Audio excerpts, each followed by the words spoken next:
So there's a story that has stuck with me for years now, and I'm not sure if it's one of these that's partially true or has evolved over time or what the deal is, but the message hits home, and to me that's what matters most. But there's this baker, we'll say she, Mrs. Jones, makes incredible cakes, and everyone that has them loves them. But she has this shop kind of tucked away, and it's just not very well known. She's kind of in her own little world, and making these cakes and trying to grow the business, but it's just not quite getting there. She's getting frustrated, and at one point starts looking around and go, well, maybe these aren't good. Like maybe I missed the mark, the wrong recipe. Maybe the cake game is just not for me, and it was a nice little hobby, let's close down shop. Until one day Oprah tries the cake, right? Oprah wanders in, and Oprah goes on her show, and she says, oh my God, I have these cakes in this small little bakery, mind-blowing, right? Well, Oprah is quite a megaphone to the world, so millions of people hear it, they rush to the shop. Of course they like the cake because the cake's amazing, becomes a global phenomenon, and the baker blows up, right? Metaphorically, just cakes everywhere, very successful overnight seemingly. And the question that I want to pose to you, and the question that I think holds the value here, is did the baker's product change? Did the baker become more valuable from the time she was unknown to the time, boom, Oprah says something and now she's a household name? No, it was the same product and the same value add.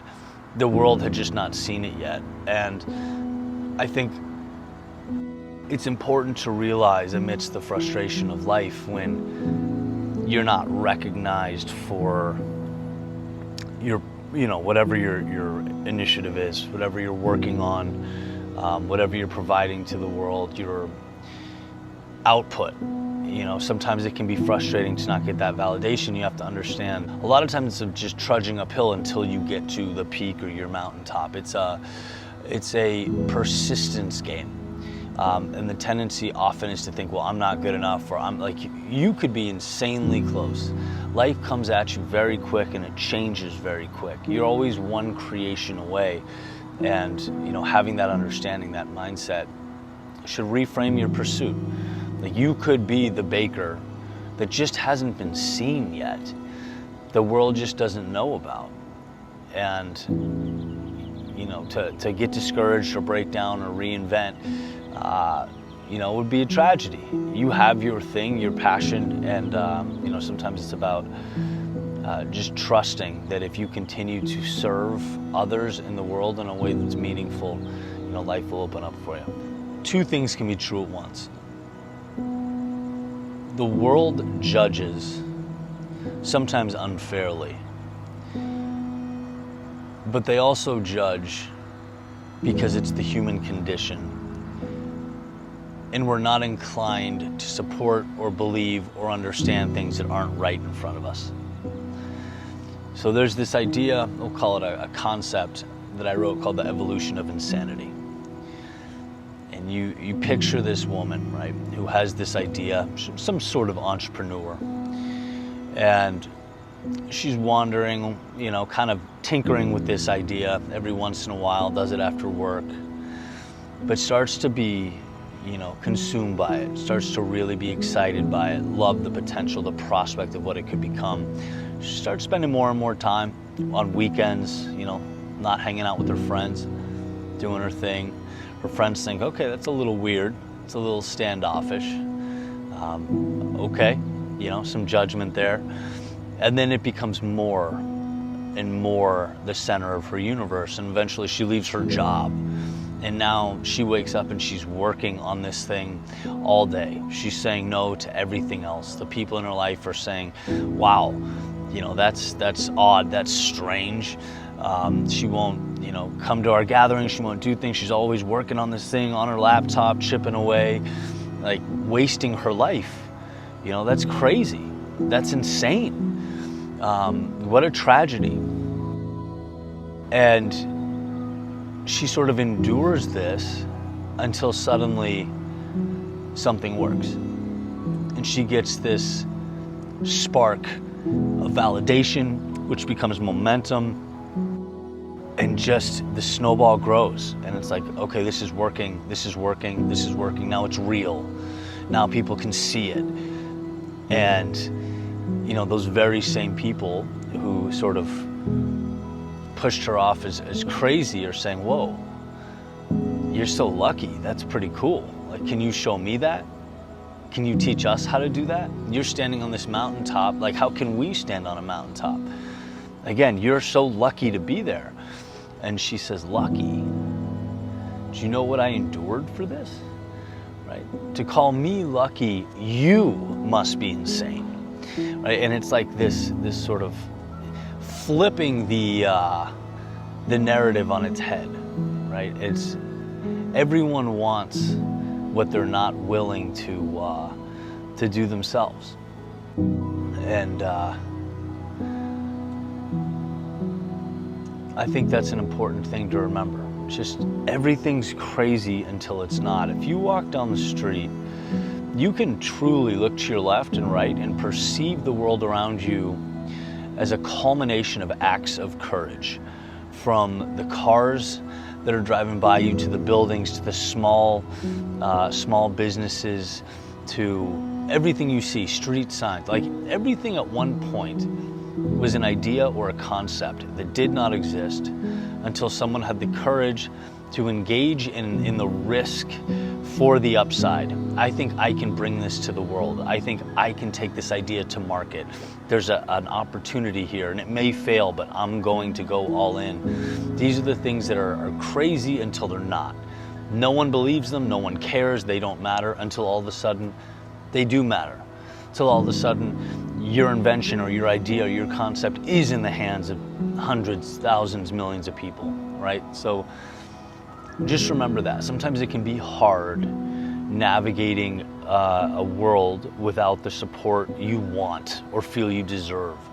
It can be hard to continue going when you're not feeling validated. That's hard on the human psyche, to go through something every day and not have that win. But it's coming, and you can't, outsource that.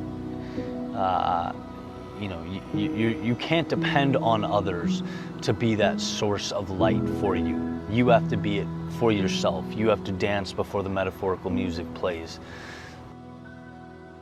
They'll get it at some point if you hang in there long enough, right? That is the evolution of insanity.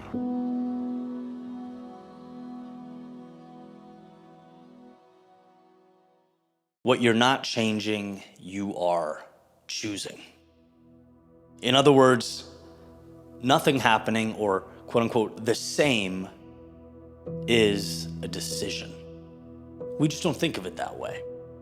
And this is an idea that was shared with me under one of my recent YouTube videos by username Night Owl. So, dude, love the name and appreciate the sharing of the quote here. And I think it's incredibly pertinent. I talk a lot about the finitude of life, how time is our most precious commodity, because each second that ticks off the clock is the only thing you can't get back, right? You can always reacquire money and these tangible things. Time is once that elapses, it's forever gone. So it makes sense that we ask, well, how do we maximize it? How do we make the most of it? And I wonder this, I want to pose a question. When was the last time you were disappointed with your day?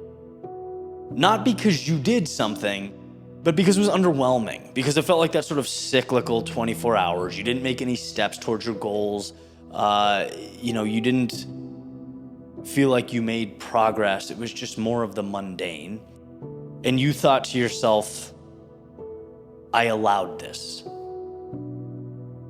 When was the last time you were somewhere you didn't want to be, or around people who didn't light you up, didn't energize you? They're not conducive to your well-being.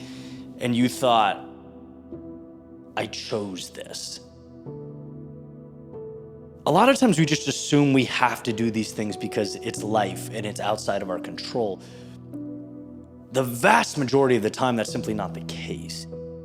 And when we take extreme ownership of everything, when we realize that anything happening in the status quo is because we are green-lighting it, we're allowing it to take place, that empowers us.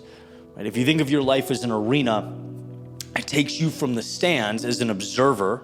Oh, look, here are things happening to me in my life, and puts you on the floor, on the court, on the stage, however you want to think about it in your brain. It gives you the ability to change outcomes. And that's what we all have. We all have that power. We just have to get past this notion that things are the way they are. It's like, no, if you don't like what's around you, if you're looking to your left and your right and you're disappointed, or it's not enough, or it's not aligned with you, guess whose fault that is? Yours. And guess why that's beautiful? Now you can change it. I want to share a story. This is something I recently came across, a TikTok video. And before I kind of dig into it a little bit, I'm just going to say I actually really like the creator. I think he's a funny dude, entertains his audience, seems like a good guy, all that stuff. But the one thing that he does from time to time that drives me crazy is bitch about how hard things are for millennials. Homes are so expensive.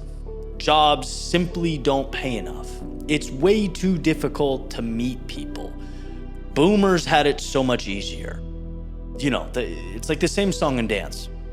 And he gets thousands and thousands of people to join him in what I think is best described as a community temper tantrum, right? Everyone kind of claps along like baby seals, talking about how hard life is. And it's like, look, two things can be true at once, and often are. Statistically, he is not wrong, okay? It's way harder to own a house now than it was 60 years ago. Both statistical and anecdotal evidence is gonna support this. But I can't help but ask, what are you getting from whining? How is anything better? Anything, name one thing that improves, right? If anything, you're taking steps backwards because you're creating this narrative in your brain that life is working against you, that everything is an uphill battle. And there's nothing so dangerous as a poor me mindset. And so that got me wondering, how different would my life be if 7 years ago, when I was broke, writing speeches in my boxers, practicing speaking, to the wall, if I spent time every day convincing myself that I was sentenced to a life of misery because I'm not a boomer, right? Imagine if I spent more time whining than building, or looking for reasons that life is stacked against me. Like, everything would just be exponentially different.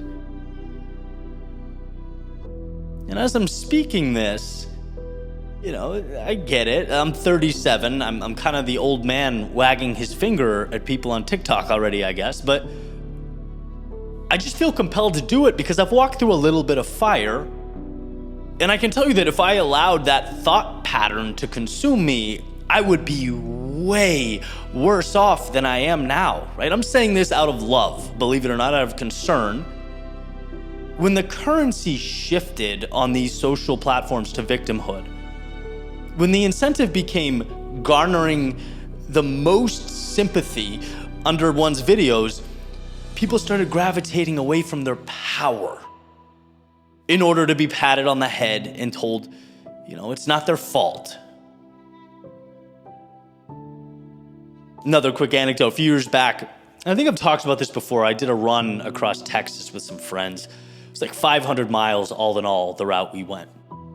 And along the way, as happens when you're running for an extended period of time, started getting these little issues, right? The usual bumps and bruises you imagine during a run like that.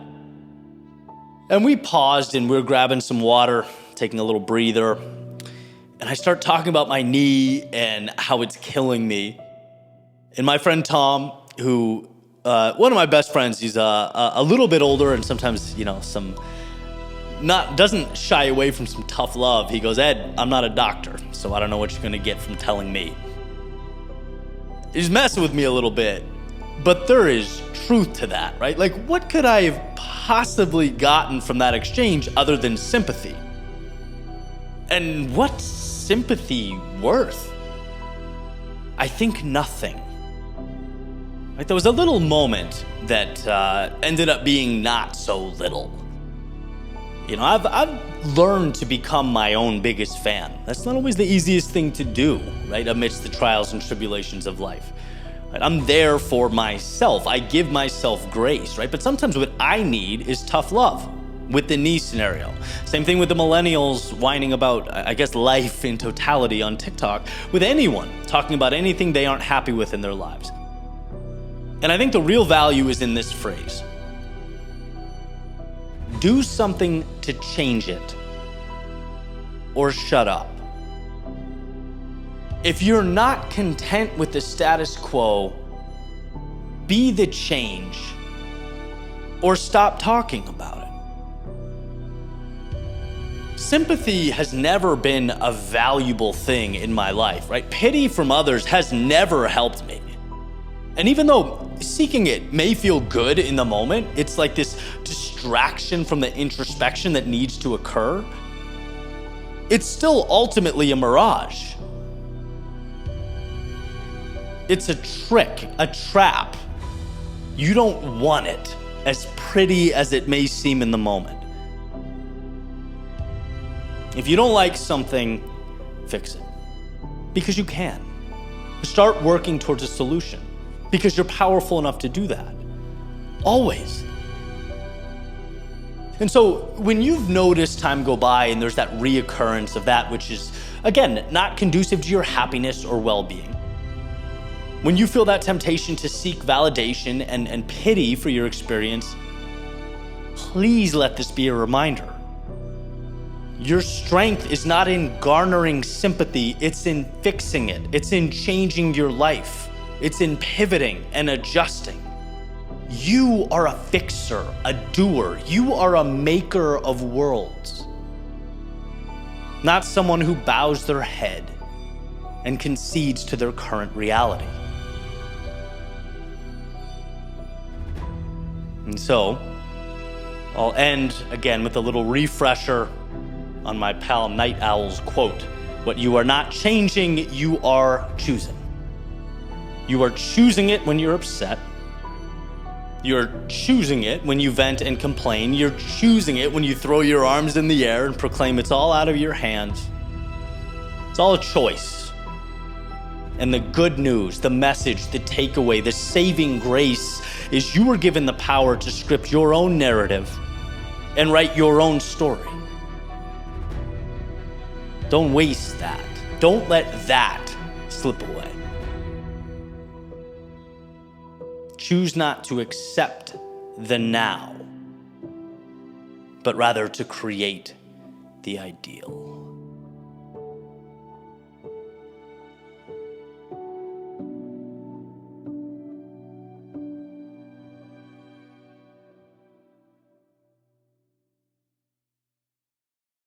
There's a voice that follows us through life. Sometimes loud, sometimes barely a whisper, but always there. Telling us to stay small, to play safe, to know your place. For a while, we listen. We listen because to stand tall is to risk being seen. To take a swing is to risk missing. To dream is to risk heartbreak. And so we do the logical thing. We shrink. Tuck away our ambitions. Lower our eyes. Learn to merely survive. But hidden underneath the noise of the world, buried beneath layers of doubt and fear, sleeps a giant. A force so immense it could change everything. It is a giant waiting for you to remember. When I was young, I believed the world was mine. And get this, I didn't have a resume. I didn't have experience. What I had was a heart full of fire and a mind that saw zero limitation. I'd stand in front of the mirror and imagine a future NBA player or rock star, movie producer, climbing mountains, sailing oceans. But by default, subtly, life whispered, "Come on now, be realistic. Tone it down, stay in line." And piece by piece, I traded wonder for compliance.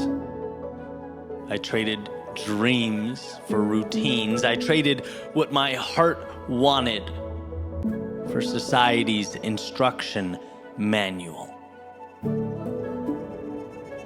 I thought perhaps that fire was gone as I made my way into the world, but that giant doesn't die. It sleeps. See, the giant inside you is not made of what you do. It's made of who you are. It's the book you've never written, but oh, you still dream about. The business you imagine when no one's around. It's the conversations you rehearse in your mind, but don't say out loud. The mountains you stare at in awe, wondering, could I? That giant is the real you, unshackled by fear.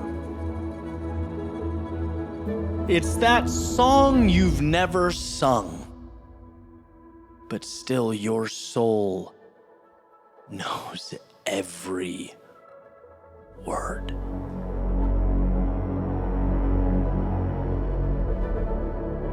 There's a myth we tell ourselves that our greatest days are behind us,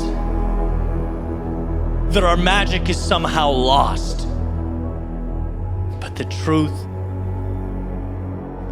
is that it's all still there, waiting. Because the giant inside you does not leave. It doesn't retire. Certainly doesn't forget. It waits. Patiently. Quietly. Until one day we hear its call. For me, it came on a day just like any other day. Nothing spectacular. It's never anything spectacular. It's not cinematic or profound. Just a small moment. A reflection. A realization that I was living half alive. Playing it safe while my life, was slipping by. And in that quiet heartbreak, something shifted. And I need you to understand, I need this to sink in. It was not a battle cry, it was a whisper. Hey, maybe there's more here. And sometimes that's all you need. The first crack in the wall, the first light through darkness, the first step towards waking the giant inside you.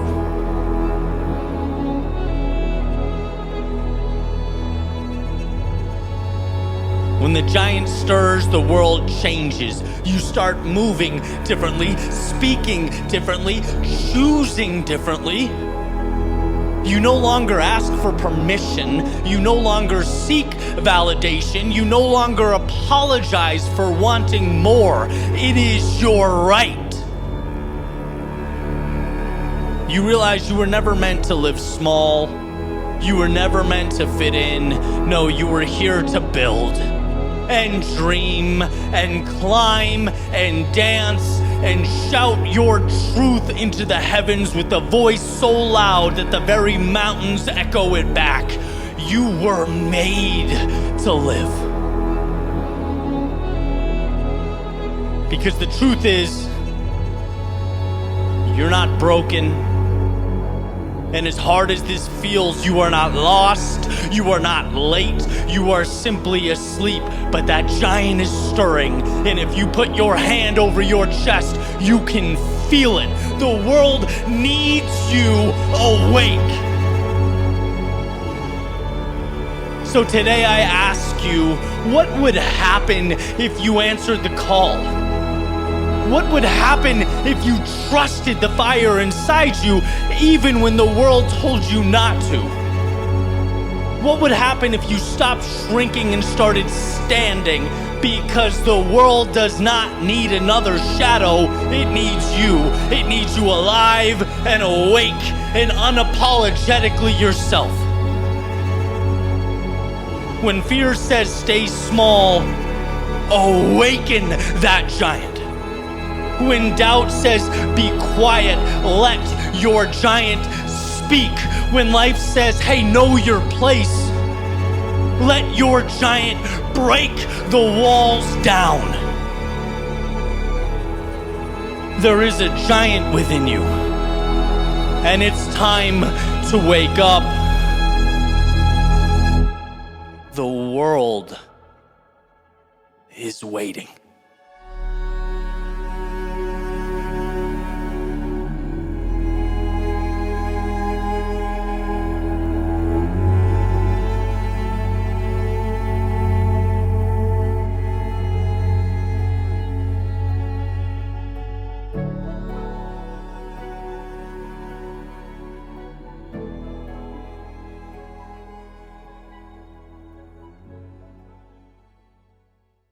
Comparison is the thief of joy.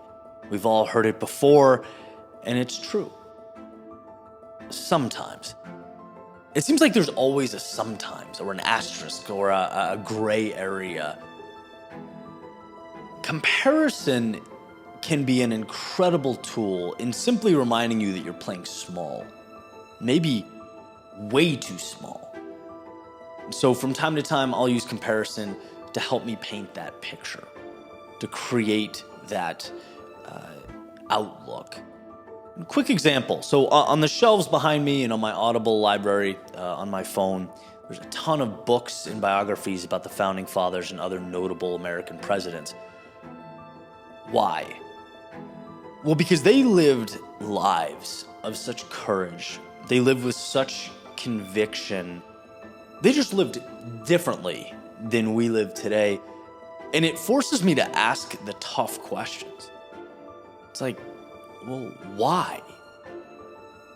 What makes up for that difference in magnitude? I mean, was it simply the times? Were they a product of their moment in history? Were they more determined? Did they have more self-belief? Right? Where is this delta that I'm seeing when I look at their reality versus mine? You read Hamilton's biography, who's not a president, but you get the point. And my toughest battles seem to contain the same level of intensity and weight as his decision to swat a fly. Right? So I'm going to run through 3 bullets that sort of frame my thinking. It's going to seem like I'm unnecessarily beating myself up here, but the point comes full circle, so bear with me. 1, Washington. Everyone knows, right? Led an army initially practically destined for defeat. His execution and death was almost assured.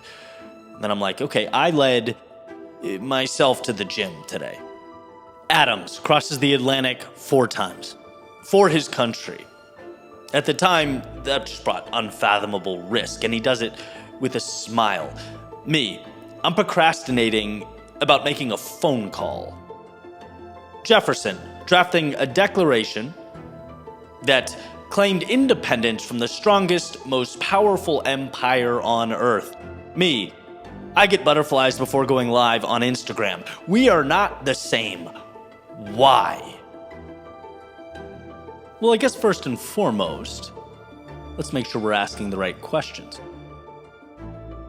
Who says you or I don't have the potential to be a Washington, an Adams, or a Jefferson? It's not productive to downplay our own battles, right? However small. After all, that's how empires are built, a stacking of small wins.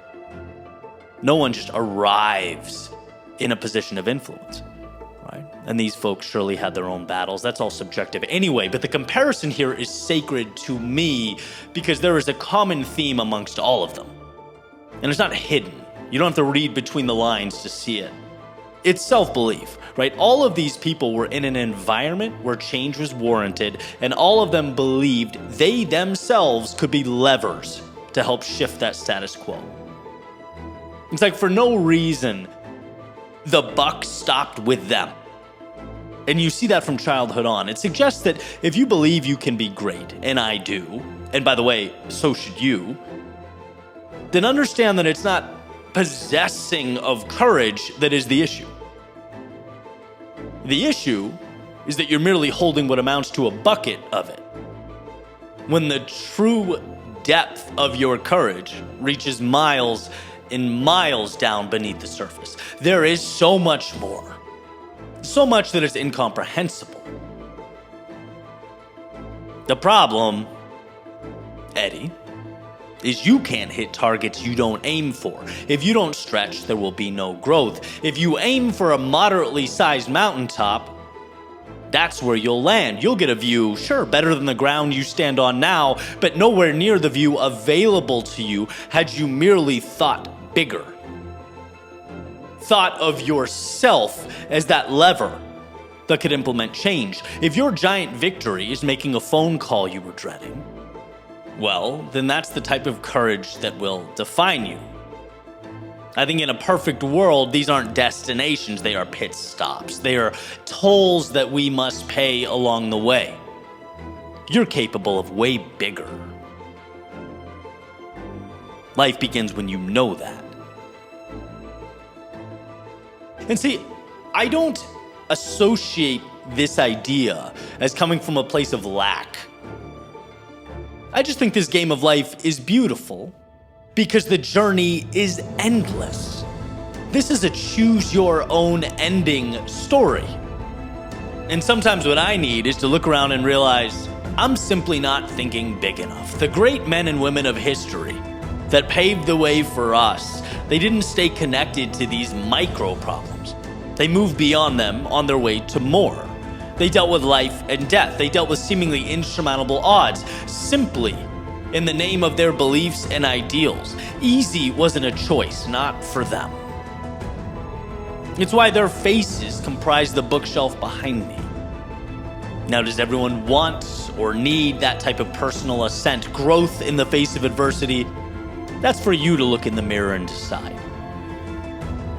But you're here, so I'm going to assume you do, and if you do, it's critical to know that 1, that type of result demands more of you, and 2, you have more. Comparison isn't always about inadequacy. Sometimes it holds that mirror to your face. Sometimes it reminds you what mankind can produce with courage introduced into the formula. You just need to be reminded that you're looking at the jar right now from inside the jar. Expand your thinking. See there's more, right? Roger Bannister, probably my favorite example, first one to break the 4-minute mile. Prior to that, it was not possible. Humans didn't do it, couldn't do it, wasn't reality. Everyone, quote unquote, knew that. Then Bannister does his thing, breaks it. Suddenly, whoa, it's possible. Now it's real, it's tangible. Runners around the world adjusting their targets. They demand it of themselves. Rapid fire, globally, runner after runner starts breaking that mark. Why? Well, people didn't get more talented overnight. They always had it in them. They just finally allowed themselves to be as good as they were capable of being. And that thing you're fighting, that you're dealing with, it's not nothing. In fact, the battle you're navigating is everything, and I commend you for pushing through it. But take this idea and let it be a part of the arsenal you own and possess as you navigate life's storms. The challenge of today is ultimately small compared to what the best of you is capable of overcoming. What's now the ceiling will be the floor tomorrow. Washington, Adams, Jefferson, Hamilton, they were not gods. They were principled men driven by a purpose bigger than themselves. The scope of their belief in what's possible was monumental. And so, to maintain proportionality, they too grew to be momentous, to fill the shoes of self-created expectation. Sometimes the best thing you can remind yourself is how big the world is, how much you can shape and bend your reality, how powerful you are. You're not a quiet observer, but a builder of this world. Then risking execution makes more sense. Smiling at the prospect of death at sea becomes reasonable. Giving the metaphorical middle finger to the king of the most powerful empire on earth becomes a little easier to understand. It's like, I get it now. The world is malleable, and they knew with courage it could be shaped in their image. Insert you. Different theater, different time, different characters, different objectives all together, but same premise. A malleable world and an opportunity to shape it. So here is to finding the courage to shape your life. Never to dismiss or belittle your own small wins, for all big things are comprised of only small things, but rather to remember where you are now is not the final destination. It's one step on your own personal staircase that ascends to the heavens. Where you stop is a decision entirely yours. See, something beautiful happens when you set the standard so high that it hovers above the clouds. The obstacles along the way become far less intimidating, less significant. The story doesn't end down here, so there must be a way. And when we tell ourselves there must be a way, we simultaneously increase the odds of finding one. Right now is not the final boss, the coveted mountaintop. Right now is a small win that will help shape you into your evolved self. Right now is a mere challenge, an obstacle, a slight inconvenience, a story to tell, a data point as you etch into the ether your reality. As you dream larger than life and grow into those shoes, you could have played small. But then you woke up. You saw beyond the manufactured finish line that was turning molehills into mountains, and realized if you want it, this world is yours. And I say, let it be so.